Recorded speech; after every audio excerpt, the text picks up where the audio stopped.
the generator right now. We're installing rim float sensors. The telemetry for the stationary reception is behind us. We have 16 parallel sensors that are all mounted inside the spider arm areas. We're gonna go take a look. We're gonna crawl down one of these and take a look at the sensors. All right, climbing down inside the spider arm. All right, we've got two sensors. One is oriented up here.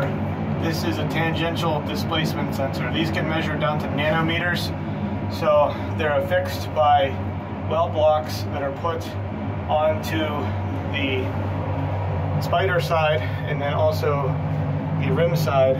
And this is a radial displacement sensor down there. And these are both wireless. So they're wireless, battery free. And what we're going to do is we're going to monitor this as the unit gets up to speed.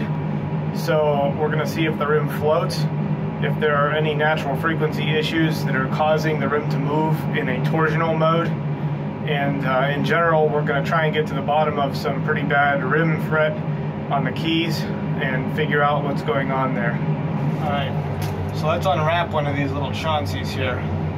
We've got sensor by itself, has an antenna, and it's got the displacement sensor internally that we've built. This displacement sensor, again, is able to measure down to nanometers displacement. So we're going to be able to see if this rim is moving.